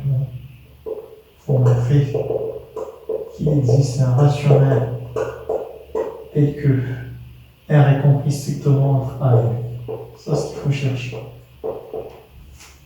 Okay. Mais on connaît la forme des rationnels, on connaît l'écriture des nombres rationnels. Donc les éléments de Q s'écrivent sous la forme, donc c'est équivalent à chercher. Chercher, ou bien cherchons P sur Q, un peu de Q, parce qu'on sait comment s'écrivent les éléments de Q. C'est écrit sous la forme de P sur Q, et que P appartient à Z et Q appartient à une étoile. Tel que A est plus petit strictement à P sur Q. Le numérateur appartient à Z et le dénominateur appartient à une étoile. C'est comme ça qu'on écrit les éléments de Q. Il faut chercher un couple PQ avec P appartient à Z et Q appartient à une étoile, tel que P sur Q est compris entre A et B. C'est ce qu'il faut chercher. Et, sachant que A et B sont fixes, normalement il suffit de trouver ce P et Q. Donc, c'est ce qu'il faut chercher. Bon, ça c'est équivalent à chercher quoi? Chercher toujours un P. Je vais écrire ça, des choses claires.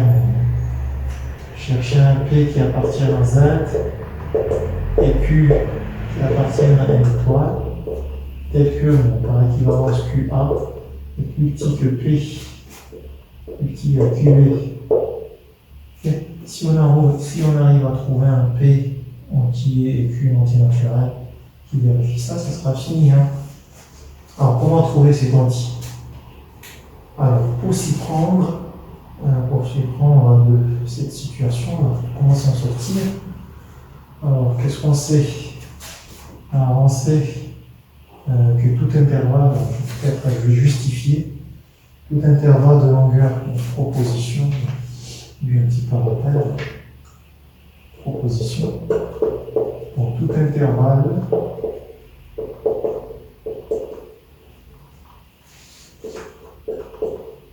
de longueur, je vais dire comme ça, tout intervalle xy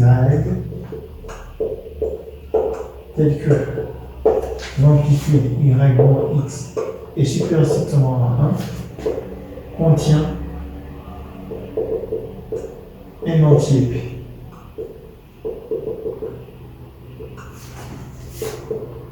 Appartient à xy, ça veut dire P appartient à xy. Ah, le P en question, le P ici, bon, pour montrer ça, donc ça veut dire parce que nous, l'intervalle en question, c'est Q A Q B. Il faut chercher le Q, mais pour nous, on suppose que Q existe. Or, on va voir quoi. Donc, on a maintenant un intervalle QA et QB. Il faut, donc, si on arrive à trouver Q, est-ce qu'on peut trouver encore P? C'est ça la question. On va trouver à la fois Q et P. Alors, pourquoi on va justifier ça et après passer à la démonstration. Donc, ça, c'est une parenthèse. Donc, je laisse là cette parenthèse. Une grande parenthèse. Et puisqu'à la fin ce sont des exercices, pas peut-être bien exercices. Ce sont des petits exercices que vous devrez faire. Alors, donc, il y a une question pour justifier ça. Un quart. Je dirais quart. Alors, si vous avez y moins x supérieur à strictement 1, c'est équivalent à dire que y supérieur à x plus 1. Okay. Alors maintenant, le P en question, vous verrez que c'est la partie entière. Le P, je dirais P, c'est la partie entière de x plus 1. Donc il va faire l'affaire. Hein. Pourquoi? Parce que vous allez voir. Alors si y plus grand strictement x plus 1. Bon. Avec E, la partie entière est une fonction croissante. Donc, ici, il faut justifier aussi. Bon, vous avez ici, vous avez E de y est supérieur à E de x plus 1. Parce que car E est croissante. Alors, pour voir la croissance, il suffit de voir l'inégalité. Donc, je vous laisse voir. Bon, je l'ai dit oralement, mais vous allez démontrer. Vous avez la partie, vous prenez xy tel que x est plus petit que y. Il faut montrer que E de x est inférieur ou égal à E de y. Mais si x est plus petit que y, x est supérieur ou égal à E de x, partie entière, et E de y est inférieur strictement à E de y plus 1. Donc, E de x est plus petit strictement à E de x plus 1. Mais on sait que A est inférieur strictement à B. Si A et B sont des entiers, c'est équivalent à dire, que soit A et B des entiers, c'est équivalent à dire que A plus 1 inférieur ou égal à B. Même dans Z aussi, ça marche. Ok? Pourquoi? Parce qu'il suffit de voir que B-1 c'est un positif. Donc B-1 appartient à une étoile. Donc B-1 supérieur à 1. Donc vous allez trouver une logique. Ok? Alors voilà. Donc voilà, c'est ce qu'on utilise comme résultat. Donc E de x est inférieur strictement à E de y plus 1. C'est équivalent à dire que E de x plus 1 est inférieur ou égal à E de y plus 1. Donc E de y, E de x est inférieur à E de x, à E de y. Donc E est croissante. Ça, c'est pourquoi, bon, c'est comme ça qu'on justifie, c'est facile à faire. D'autre part, E de x plus n'importe quel entier égale à E de x, ça c'est égal à E de x plus 1. Donc il faut justifier ça, là, mais on verra ça en exercice. E de x plus n'importe quel entier égale E de x plus 1. Il faut justifier, on verra ça en exercice. Donc ça entraîne que quoi? E de x plus 1 inférieur strictement à E de y. Mais E de y est inférieur au y. Et ça, c'est supérieur strictement à x. Ok? Et x, voilà. Donc vous avez l'entier en question, c'est ça. Hein? Ou bien ça aussi, pourquoi pas. Ok? Ou bien ça ou ça, hein? Ce que vous voulez. Hein? Donc, ça veut dire que E de x plus 1, ça c'est le P qui existe, le P qu'on cherche, appartient à l'intervalle xy. Donc pour avoir ouvert, pour que ce soit ouvert, c'est E de x plus 1. Okay, parce que ça veut dire que E de x plus 1 est inférieur strictement à y. Okay? Voilà, donc on a justifié. Donc c'est ça la justification du propos que je viens d'écrire ici. Tout intervalle de longueur plus grand que 1 strictement admet au moins un entier. Voilà, donc si on arrive à justifier que QB moins QA est supérieur strictement à 1, ça y est, on aura l'existence. Hein. Ok. Alors pourquoi? Alors qu'est-ce qu'on va, comment s'y prendre? On va exploiter ça. Hein. On sait que comme on sait, qu'est-ce qu'on sait? R est archimédien. Et ça c'est un réel. Donc R est archimédien, ou bien d'après Archimède. D'après Archimède, il existe un entier, je dirais, ici on parle de Q, hein. Il existe un Q qui appartient à une étoile. Maintenant je veux que QB, mon QA est supérieur strictement à 1. Ça veut dire que Q fois B moins A est supérieur strictement à 1, ça veut dire que Q supérieur strictement à 1 sur B moins A, tel que Q supérieur strictement à B moins A. Vous voyez l'équivalence? C'est équivalent à dire à Q fois B moins A, je dirais QB moins QA est supérieur strictement à 1. C'est-à-dire qu'il existe une infinité d'entiers P qui appartiennent à l'intervalle QA, QB. Donc maintenant ça veut dire c'est équivalent, soit ça veut dire qu'il existe soit P, il existe, bon, je dirais quoi? Je veux dire qu'il existe un P qui appartient à Z, tel que P est compris entre QA et QB. Ok. Alors maintenant, comment s'y prendre? Il existe une infinité. Alors comment s'y prendre? Parce que moi, ce que j'ai exploité, c'est que j'ai exploité cette proposition. Moi, ce que je cherche un couple PQ qui vérifie cette inégalité. Bon, je peux m'arrêter là, mais moi, je peux faire mieux que ça. Okay. Maintenant, je vais considérer l'ensemble, soit E qui vaut l'ensemble P dans Z, tel que P sur Q.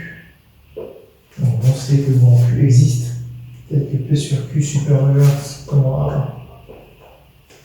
1. Okay. Alors, pourquoi? Parce que moi, je vais noter tout cas. On va venir avec ça. On sait que cet ensemble existe. Ok. Parce qu'on sait qu'il existe un entier compris strictement entre QA et QB. Ça c'est clair. Ça fait Archimède. Ok.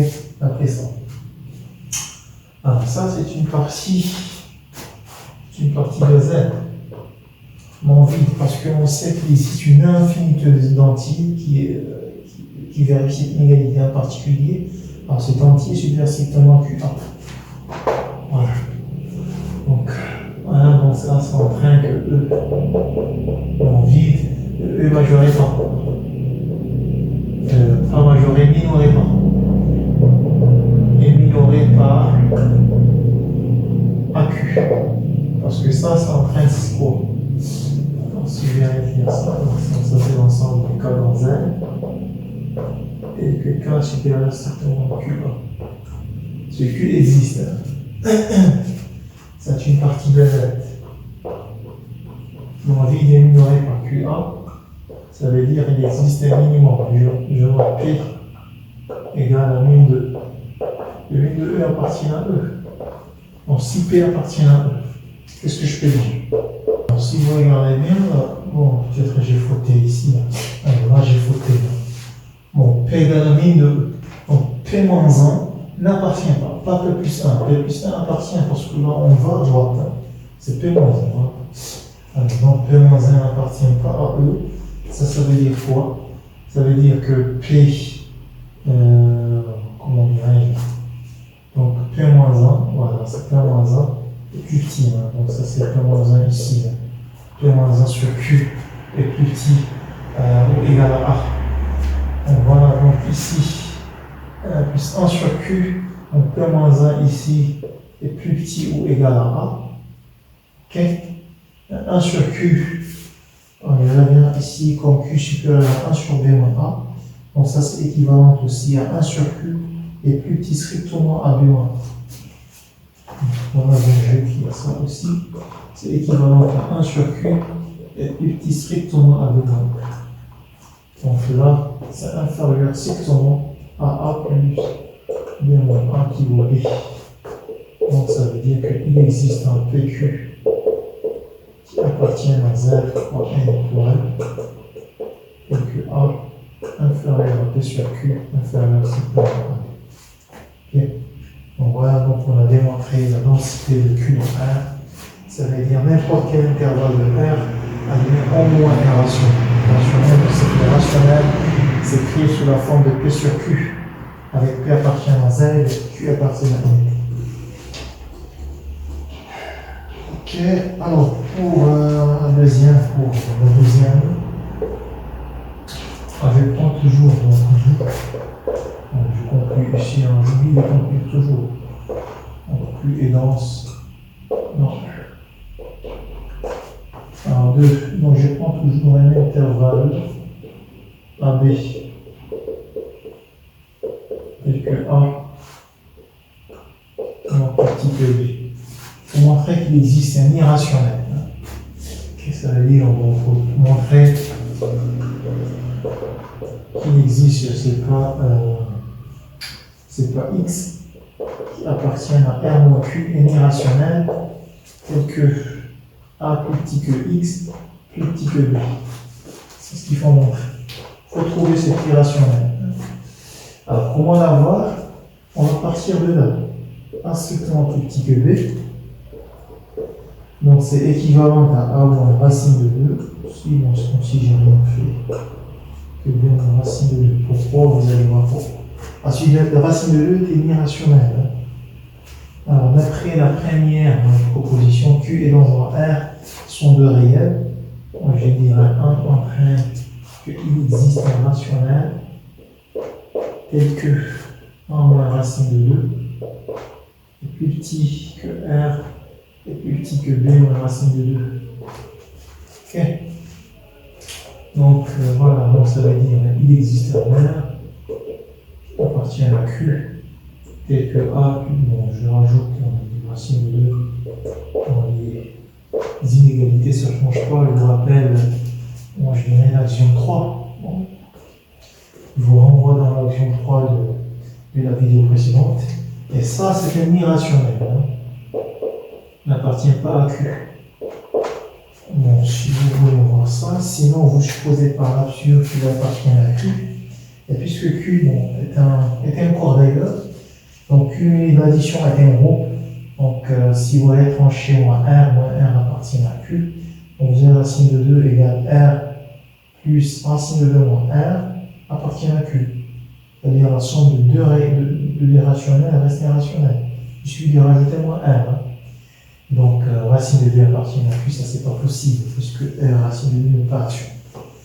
Ou sinon, vous pouvez raisonner ça, bon, à la main, faire ça à la main. Vous supposez que c'est un rationnel, R plus racine de 2 est rationnel, et vous allez trouver une contradiction. Ou bien si je voulais encore, vous pouvez encore diviser ça par racine de 2, ok, et puis utiliser la première propriété, bon, 1, il existe un rationnel tel que A sur racine de 2 inférieur à R inférieur à B sur racine de 2. Et puis si vous multipliez par racine de 2, vous aurez A inférieur à R racine de 2 inférieur à B. Bon, faire la distinction de cas, parce qu'il se peut que ce R est 0. 0 est rationnel. Hein. Si R égale à 0, vous allez répéter la même procédure avec A0, si vous utilisez la première, comment dirais-je, la première étape. Et puis vous allez répéter la procédure. Donc, et puis c'est tout. Donc, R moins Q est dans un R. R moins Q est dans je vous signale qu'il existe encore d'autres parties denses dans R que vous aurez l'occasion, bon, peut-être on aura l'occasion de voir ça en exercice. Sinon, je termine mon exposé ici. Alors, les restes des propriétés peuvent être démontrés à partir de ce qu'on vient de voir, mais on aura l'occasion de voir aussi en exercice. Okay. Je vous remercie d'avoir patienté jusqu'à la fin de cette vidéo et n'oubliez pas de m'envoyer des commentaires ou des questions via mon email ou bien via les commentaires. Je serai ravi de répondre à vos questions ou bien de recevoir vos suggestions ou vos remarques.